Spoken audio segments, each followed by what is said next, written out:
എല്ലാവർക്കും നമസ്കാരം. ഞാൻ വൈക്കം BRCയിലെ ട്രെയിനർ സൂര്യ.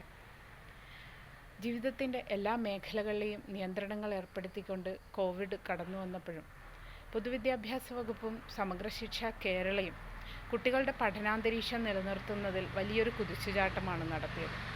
ഈ അവസരത്തിലാണ് കുട്ടികൾക്ക് ഓൺലൈൻ ക്ലാസ്സുകൾക്കായുള്ള പഠന പിന്തുണ നൽകുന്നതിനായി അധ്യാപകരെ പ്രാപ്തരാക്കുന്നതിനായി ഒക്ടോബർ 17-18 തീയതികളിലായി SCRT കേരള ഡയറ്റ് കോട്ടയം മുഖാന്തിരം digital tools and platforms for online teaching എന്ന വിഷയത്തിൽ ഊന്നിക്കൊണ്ട് അധ്യാപക പരിവർത്തന പരിപാടി സംഘടിപ്പിച്ചത്. ഈ പരിപാടിയിൽ എനിക്കും പങ്കാളിയാകാൻ സാധിച്ചു. ഈ പരിപാടിയുടെ ഉദ്ഘാടകനായ SCRT director professor doctor Prasad sir പറഞ്ഞ 2 പ്രധാനപ്പെട്ട കാര്യങ്ങളുണ്ടായിരുന്നു. വിവരസാങ്കേതിക വിദ്യ ഒരിക്കലും അധ്യാപകന് പകരമാകുന്നില്ല എന്നുള്ളതും, വിവരസാങ്കേതിക വിദ്യയിൽ അധിഷ്ഠിതമായ വിദ്യാഭ്യാസമല്ല, വിവരസാങ്കേതിക വിദ്യയെ സൗഹൃദമാക്കിക്കൊണ്ടുള്ള വിദ്യാഭ്യാസമാണ് നാം നൽകേണ്ടതെന്നുള്ളത്. ഈ കാര്യങ്ങളെ അർത്ഥവത്താക്കുന്ന രീതിയിലായിരുന്നു സാജൻ സാറിൻ്റെയും ജിജൻ സാറിൻ്റെയും നേതൃത്വത്തിൽ നടന്ന അധ്യാപക പരിവർത്തന പരിശീലന പരിപാടി.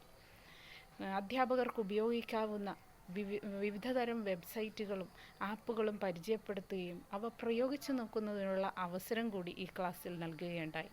അതുമാത്രമല്ല, രസകരമായ രീതിയിൽ കുട്ടികളെ എങ്ങനെ എൻഗേജ് ചെയ്യിക്കാം, ഓൺലൈൻ സൗഹൃദപരമായ മൂല്യനിർണ്ണയ പ്രവർത്തനങ്ങൾ എങ്ങനെ നടത്താം എന്നുള്ളതും അധ്യാപകർക്ക് പ്രയോഗിച്ച് പഠിക്കുന്നതിനുള്ള അവസരം നൽകിയതുകൊണ്ട് തന്നെ ക്ലാസ്സിന് കൃത്യതയും വ്യക്തതയും ഉണ്ടായിരുന്നു.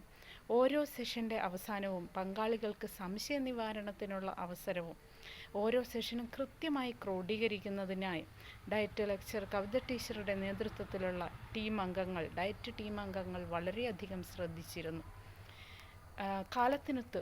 കാലത്തിനൊത്ത് നമ്മുടെ അധ്യാപകരെ മാറ്റിയെടുക്കുന്നതിന് നവീനമായ അറിവുകൾ അവർക്ക് പകർന്നു നൽകുന്നതിനായി ഡയറ്റ് കോട്ടയത്തിൻ്റെ നേതൃത്വത്തിൽ നടന്ന ഈ പരിപാടിക്ക് അതിൻ്റെ വിജയത്തിലേക്ക് എത്തിച്ചേരാൻ, അതായത് അധ്യാപകരെ പ്രാപ്തരാക്കുന്നതിന്, ഓൺലൈൻ ക്ലാസ്സുകൾ സജ്ജീകരിക്കാൻ അധ്യാപകരെ പ്രാപ്തരാക്കുന്നതിന് തീർച്ചയായും അതിനായി സാധിക്കട്ടെ എന്നുകൂടി ആശംസിച്ചുകൊണ്ട് ഡയറ്റ് കോട്ടയത്തിലെ അഡോപ്റ്റ് സംഘാടകർക്ക് ഒരിക്കൽ കൂടി നന്ദി രേഖപ്പെടുത്തിക്കൊണ്ട് നിർത്തുന്നു.